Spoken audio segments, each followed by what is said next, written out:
Alright, so now welcome into the second one of the financial maths. Now in this one, this is going to be the continuation of the financial maths, because in the previous video we only talked about simple, compound and effective nominal interest, right? Now in this one we'll be looking deeper into future and present values.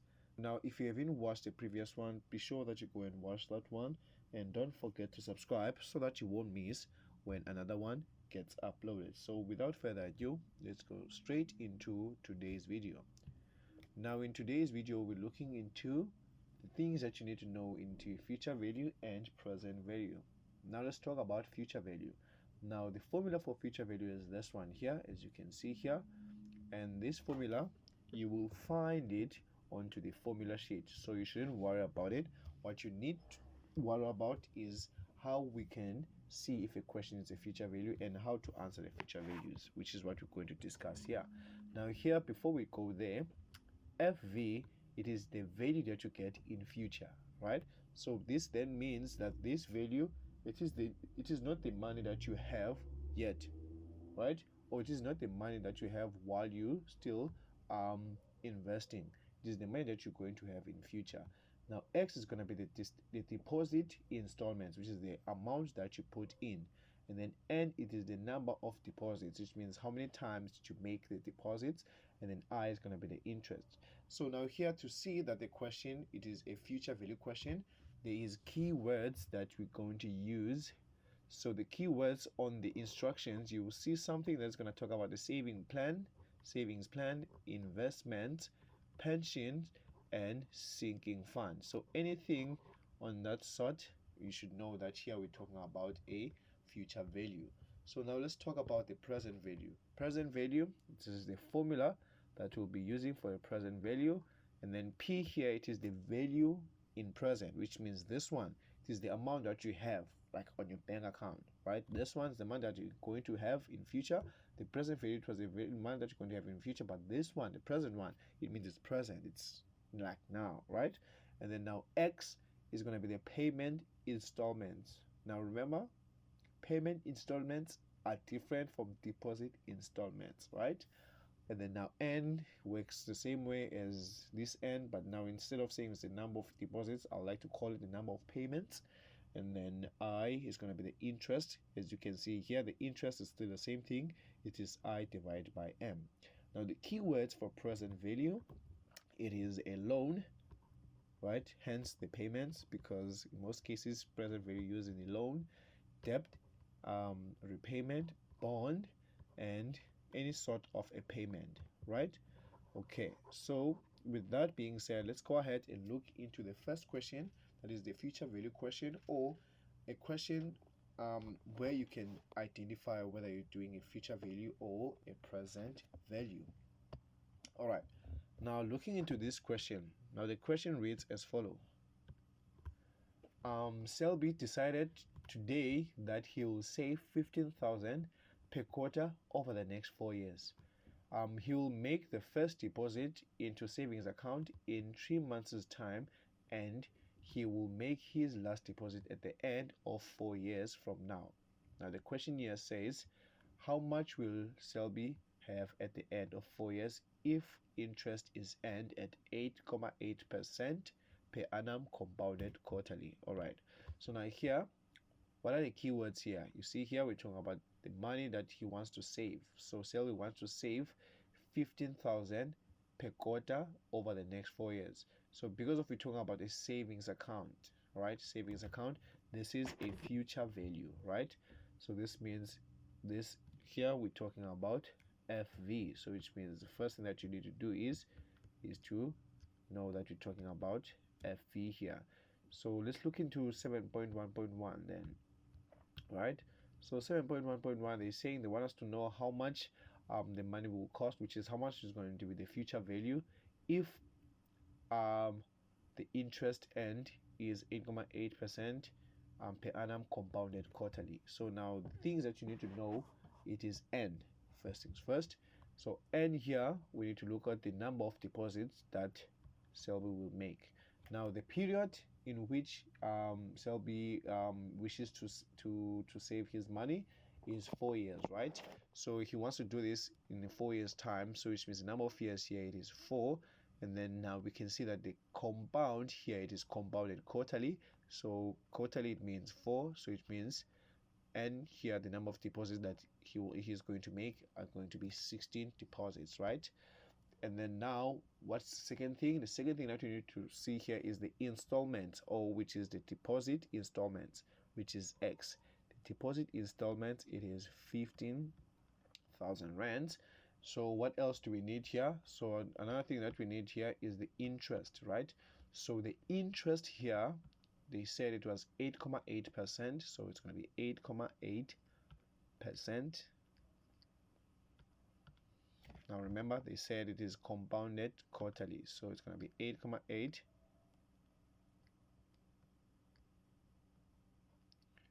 divide by 4, right? And then now what we want to find here, we want to find basically FV.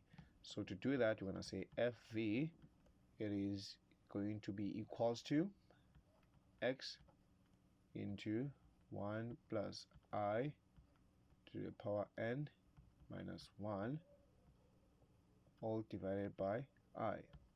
Now what is X here? It is 15,000 into 1 plus, now what is I? I is 8.8%, so you need to put that percentage, don't forget to put the percentage. Now what is N here? The deposits, he made them 16 times, minus 1 all divided by 8.8% divide by 4. Now you press this on your calculator. Remember, when you press this on your calculator, the percentages, you press them as they are here, right? Make sure that you press them as they are there.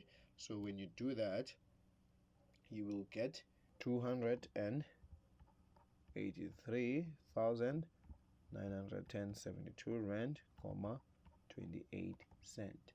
Now let's look into the second question, which is 7.1.2. Now 7.1.2 says, if Selby decides to withdraw 100,000 from the account at the end of 3 years from now, how much will he have in the account at the end of 4 years from now? Okay, so now in the future value, remember the future value, its purpose is to save money without withdrawing, right? But now it doesn't mean now you cannot withdraw the money, right? Because it's yours. So if you decide to withdraw the money in the middle of that period you planned to save your money, how do we calculate the money that you're going to have at the end of the month? So the way to do this, right, the first thing that you do is you need to first calculate the future value that you had before you made the what? Before you made the withdrawal. So here we can see that Selby saved his money for 3 years, right? So now we need to understand then how much did he make in that 3 years time. Then after doing that, we need to then do what? We need to withdraw. The way we do this is how. First thing we need to do is we need to calculate the amount that he had before, right? Before withdrawal, right? So to calculate the amount before withdrawal, to mean that the first thing that we need to do is we need to encounter that n now at the end of 3 years is no longer 16, right? N now is going to be 3 times 4, right? Which is going to be 12. Now the 3 is the number of years, because before the withdrawal that was 3 years, and then the compound is still what? It was still 4. So 3 times 4 is 12. And then now we know that the interest didn't change and the deposits, they didn't change that time. So the interest was that, the deposit was that, and the interest was still 8.8% over 4. So what we're going to do first is we're going to calculate the amount, the future value that he had. So the future value, using this formula, I'll just substitute here. It was 15,000 into 1 plus 8.8 over 4. This is percent to the power of 12 minus 1, 12 divided by 8.8% over 4. So in that period of 3 years, the amount that he had, or the money that he accumulated, is 203,459.12, right? So that was before the withdrawal. And then what did he do after that? After that, he withdrew. So now basically now the amount was this one, and then after that he withdrew, so which means now he made a withdrawal. So if he made a withdrawal, it means now the amount is going to be 203 459.12 minus 100,000. This then means now our new balance now is going to be 103,459.12, right? Now here, actually, let me just write this as balance, not a balance. All right, so remember this happened in year 3, right? This withdrawal, it happened in year 3, right? So now we're only left with the last year now, and where he's gonna continue doing his deposits, right? So basically now here they want us to calculate the final amount. Calculate the final amount, what we're going to do is final amount, it is basically a plus future value, right? So a here, it is the compound interest. Now remember, he made a withdrawal, right? So because of he made a withdrawal, the bank is aware of that, and so what the bank does is it takes that amount that he made a withdrawal on, the remaining amount, it leaves it like that, but then keeps growing its interest only on that one, right? But now because of he continued making what the deposit, it then takes the new future value deposits and then calculate that one separately. Hence now the formula becomes a plus f, right? I hope this makes sense, but let me just let's just show it here so that you can see what I mean by this. So now we're saying the final amount, right? It is a plus f, right? Now what is a? A, it is p into 1 plus I to the power n, right?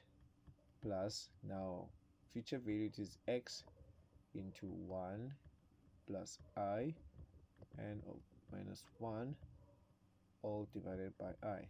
Now what is P? So P, it is that remaining balance, right? If you remember the remaining balance here, it is 103. P is 103 459 comma 121 plus, now the interest rate didn't change, right? It is 8.8% compounded quarterly, so it is over 4. Now n here is going to be different because here we're trying to calculate the final amount. So the final amount is for the remaining number of deposits, right? So n here is then going to be 4, which is the remaining amount, because remember we only have the last year, right, that is left. So it means last year, if we compound that quarterly, that is going to be 4. Okay, so now we're going to plus that with a new future value, which is the future value for the remaining year. So it's going to be 15,000 because he continued depositing that 15,000. So it's going to be 1 plus 8.8% over 4 into 4 minus 1 all divided by 8.8% over 4. Now when you press this on your calculator, it gives you an answer of 174,877.60. So that is basically how we calculate the final amount, and that is how you basically go over the questions on a future value. Let's go ahead and dive into the present value now. Now in the present value, the question goes as follows. Tepo takes out a home loan over 20 years to buy a house that costs 1.5 million. Now the question here, it says calculate the monthly installments if the interest is charged at 10.5% per annum compounded monthly. Now the hint here, or the keyword, is what? It is a loan, right? So a loan, right, of 1.5 million was granted to Seppo. So this then means now, because of that, we're going to be looking at a present value. So let's look at a different one. Let's say PV. So we're going to be looking at a present value. Okay, PV. So let's look at 7.2.1 then.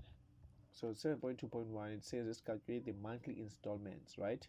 So the monthly installments, we're going to look at what we have here. So here we have the money, 1.5 million out of money, a loan, and then I is 10.5%. Now it is compounded monthly, so it is 12, right? And then after that, they're saying this loan is for over 20 years. So now N is going to be 12, or actually let's start with the years. 20 times 12, we know, remember. And now here it is a number of what? Of payments, because we're talking about a loan. And then now we want to find what? We want to find X. Now what is the formula? So PV is equals to X into 1 minus 1 plus I to the power of minus N over I. Now remember, once again, if you want to solve something, you first isolate it. So we want to solve for X here. So we need to first isolate X. So what are we going to do here? We're going to multiply by I both sides, and then this one cancels with this one. So we're going to have I times PV equals to X into 1 minus 1 plus I to the power of minus N. And then we're going to divide by 1 minus 1 plus I to minus N both sides.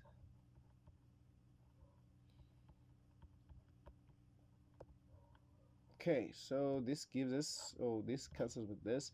Basically, it gives us X as I times PV over 1 minus 1 plus I minus N, right? Let me close that.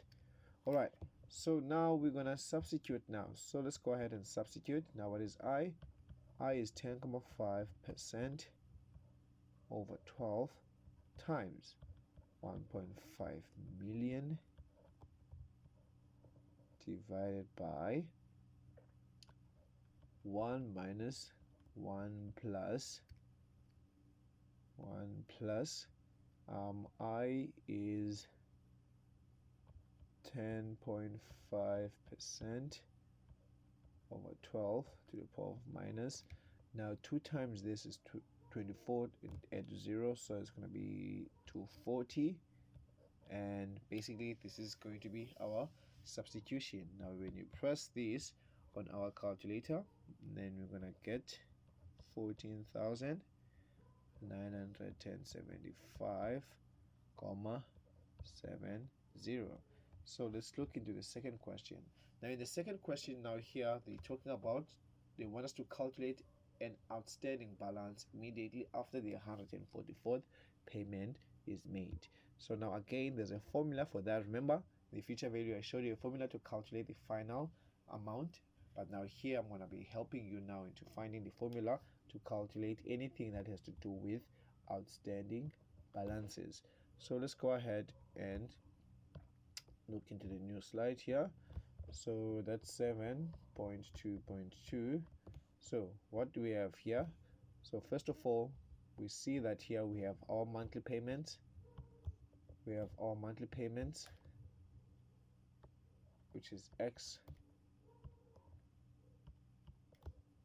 which is 14,900.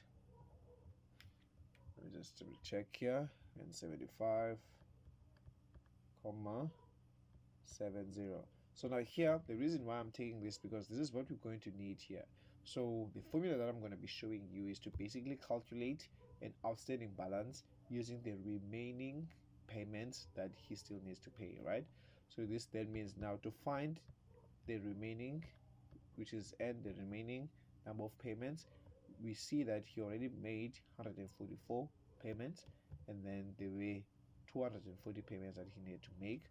So this then means n is going to be 240 minus 144, which is the payments that you already made. So basically n is going to be 96 here. And then what else are we going to use? Another thing that we're going to use, when I keep the interest stays the same over 12, right? So now basically to calculate the outstanding balance,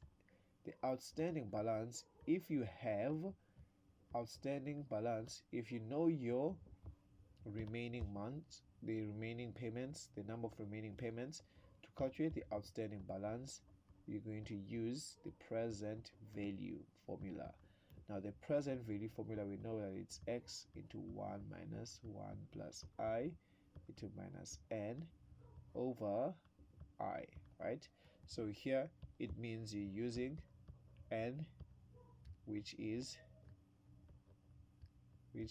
what? The remaining